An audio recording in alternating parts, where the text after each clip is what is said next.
76% of Americans think that the economy is getting worse. The average price for a gallon of gas has almost doubled since Trump began his unconstitutional war of choice against Iran.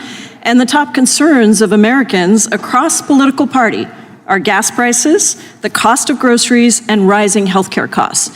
So perhaps it's a surprise to my Republican colleagues that the Southern Poverty Law Center is nowhere on the top list of concerns of Americans across this country.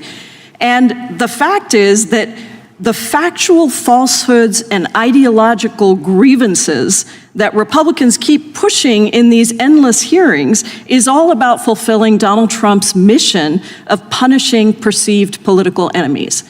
So I want to be very clear, this hearing is allegedly about SPLC, quote, spreading hate, which is even more ironic given that it's Donald Trump himself who has used extreme rhetoric and gone out of his way to stoke racism, fear, and xenophobia. He has denounced Mexican immigrants as rapists. He's railed against immigration from, quote, shithole countries, his words, not mine. He has enacted travel bans against dozens of countries, which a federal court just ruled unlawfully targeted people from 39 African, Asian, Latin American, and Middle Eastern countries. And he and Republicans have tried to end birthright citizenship and have given hundreds of billions of dollars to rogue ICE and CBP agents to kidnap and disappear immigrants of all immigration statuses, including, by the way, United States citizens. But it isn't just the denigrating of Black and brown communities that's so dangerous. It is the praising, the pardoning, the condoning of extreme white nationalists directly from the White House. In Trump's America, white supremacists at the Charlottesville rally are, quote, very fine people, even after images and videos showed participants making Nazi salutes and cheering on the former Grand Wizard of the KKK. Trump then urged the same network of extremists to storm the Capitol and is still trying to implement his $1.8 billion slush fund of US taxpayer dollars to pardon convicted insurrectionists, at least 89 of whom have gone on to commit all kinds of serious crimes, from child sexual abuse to reckless homicide. And he's done so over and over again, and yet he's weaponizing the Department of Justice to go after the Southern Poverty Law Center because they have dared to call out that hate and extremism, including from people within the White House, like Stephen Miller and others within the administration.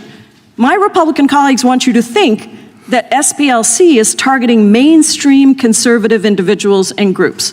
But I want to dive in a little bit to set the record straight about exactly who we are talking about here. Many of these individuals and groups espouse something called the Great Replacement Theory, which argues that elites are trying to actively replace white Americans and Europeans with non-white immigrants. So, Professor McCord, is the Great Replacement Theory an extreme and hateful fringe theory? It is a fringe, extreme theory, Congressmember. It is not something that is adhered to by the majority of the American public or even a large percentage. And it's true, is it not, that the Great Replacement Theory has stimulated violent reactionary responses in multiple cases, including mass murders, mass shootings? There have been numerous mass shootings, including in Buffalo, New York, Pittsburgh, Pennsylvania, El Paso, Texas, and many others, where the writings and work of the people who have committed those heinous crimes reflected that they adhered to the Great Replacement Theory as an ideology. Now, one of the groups that espouses these views is the Center for Immigration Studies, or CIS, and it's an anti-immigrant think tank that SPLC has designated as a hate group. These are some of the statements behind me that CIS's leaders and writers have said, including advocating for the need to maintain a European-American majority, claiming that blacks and Hispanics have lower IQ than white people. And I guess I want to ask you, Mr. Fair, why was it important for Southern Poverty Law Center to designate CIS as a hate group? It was important, Congresswoman Jayapal, because it is one of these go-to think tank organizations that many people rely on. And our goal is to expose the statements of these groups and to let the people decide. Today's hearing on the Southern Poverty Law Center turned into something much bigger than a debate about one organization. Representative Pramila Jayapal used her time to ask a question many Americans may be wondering. With concerns about inflation, gas prices, healthcare costs, and the economy dominating public discussion, why is Congress spending so much time focused on the SPLC? From the very beginning, Jayapal argued that the hearing wasn't really about hate groups at all. Instead, she suggested it was part of a broader political effort to target organizations that have criticized former President Donald Trump and his allies. But the most explosive part of her remarks came when she shifted the focus directly onto Trump himself. Jayapal accused the former president of using rhetoric that fuels division and fear, citing past comments on immigration, travel restrictions, and citizenship policies. Her argument was straightforward. If Congress wants to discuss extremism, then it should also examine rhetoric coming from powerful political figures. Not surprisingly, that claim remains deeply controversial.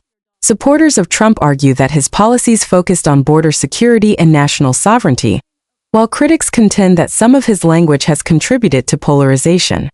That divide was on full display during this hearing. The conversation then moved toward white nationalism and political violence. Jayapal referenced Charlottesville, January 6, and concerns about extremist movements gaining influence. Whether viewers agree or disagree with her conclusions, it was clear she intended to turn the hearing spotlight away from the SPLC and toward what she sees as larger threats facing the country. Perhaps the most consequential exchange involved the so-called Great Replacement theory. Witnesses described it as a fringe ideology and noted that several mass shooters have cited versions of that belief in manifestos and writings. That led directly into a discussion about the Center for Immigration Studies, an organization designated by the SPLC as a hate group. Supporters of the designation argue that the group's statements and writings justify scrutiny. Critics counter that such labels can be used to silence legitimate policy debates about immigration. And that's really what this hearing exposed. The disagreement wasn't just about the Southern Poverty Law Center. It was about who gets to define extremism, who gets to draw the line between legitimate political advocacy and dangerous rhetoric, and whether those labels are being applied fairly. At the end of the day, Republicans and Democrats left the hearing with completely different conclusions. One side sees the SPLC as a powerful organization that unfairly targets conservatives. The other sees it as an institution documenting dangerous ideologies that deserve public attention. What do you think? Was this hearing about accountability, political retaliation, or something else entirely? What do you think? Was Jayapal exposing a real problem, or was this hearing turned into a political attack? Drop your thoughts in the comments. If you enjoy unfiltered political analysis from both sides of the aisle, hit like, subscribe, and turn on notifications so you never miss the next major hearing breakdown.